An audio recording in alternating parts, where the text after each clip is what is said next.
Hello everyone, कैसे हो आप लोग। So we were discussing about Mauryan empire and Mauryan empire की हमने हिस्टोरिकल सोर्सेज की कहाँ से पता लगता है कि मौर्यन एम्पायर कोई ऐसा एम्पायर भी हुआ था, एग्जिस्टेंस के बारे में पता लगता है। उसके बारे में हमने देखा था, लिटरेरी सोर्स किए थे, आर्कियोलॉजिकल सोर्सेज किए थे।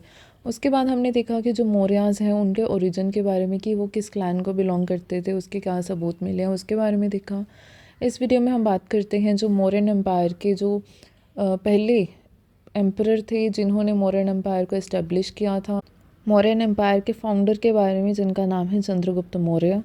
चंद्रगुप्त मौर्य का जो टाइम पीरियड है वो रहा है 322 बीसी से 298 बीसी तक। चंद्रगुप्त ने क्या किया, जो नंद वंश के आखिरी जो रूलर थे धनानंद को गद्दी से हटा दिया और पाटलिपुत्र पर अपना कब्जा जमा लिया, मतलब पाटलिपुत्र को ऑक्युपाई कर लिया इन 322 BC with the help of the all famous Kautilya, जिन्हें चाणक्य भी कह के बुलाया जाता है। तो चाणक्य की समझ के सहारे चंद्रगुप्त मौर्य ने पाटलिपुत्र को अपने हाथ में ले लिया। इन 305 बीसी 305 बीसी में चंद्रगुप्त मौर्य ने सेल्यूकस निकेटर को हराया, जिसने अपनी सारी जो बड़ी टेरिटरीज थी जिनका नाम है जैसे आर्या, हेरात, अराकोसिया जो मॉडर्न डे कंधार का रीजन है, गिद्रोसिया जो बलूचिस्तान का रीजन है, एंड उसी तरह परोपनिसेद जो अब का काबुल का रीजन है, इन सबको 500 हाथियों के बदले में जो सेल्यूकस निकेटर है उसने सरेंडर कर दिया टू चंद्रगुप्त मौर्य।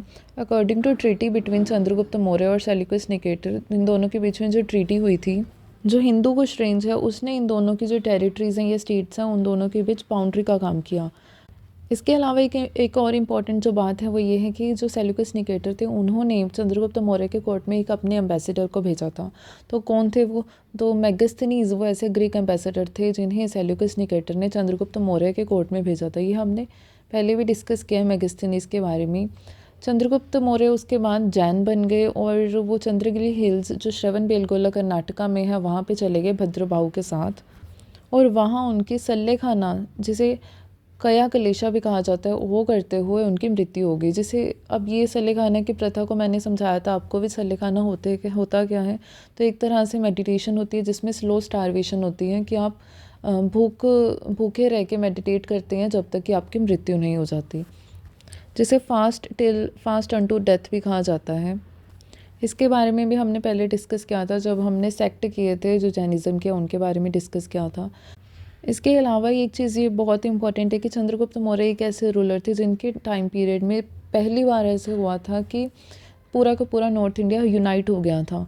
इनके टाइम में ट्रेड फ्लोरिश किया, मतलब व्यापार को बढ़ावा मिला, एग्रीकल्चर रेगुलेट हो गई, जो वेट्स एंड मेजर्स हैं, मतलब जो कंडे होते हैं वो चीज़ अब वो स्टैंडर्डाइज हो गए थे, मतलब कितने 1 किलो कितना भार होता है, ठीक है, ये चीज़ स्टैंडर्डाइज हो गई थी। मनी केम इनटू यूज़, तो मनी का यूज़ होने लग गया था। इसके अलावा जो टैक्सेशन है, सैनिटेशन है और फेमिन रिलीफ, ये बहुत बड़े जो इम्पोर्टेंट कंसर्न्स बन गए थे स्टेट के उस समय। एक चीज़ और जो बहुत इंपॉर्टेंट है वो ये है कि चंद्रगुप्त मौर्य ही वो पैटर्न थे, वो पैटर्न किंग थे जिनके टाइम पे फर्स्ट जैन काउंसिल इन 300 बीसी हुई थी।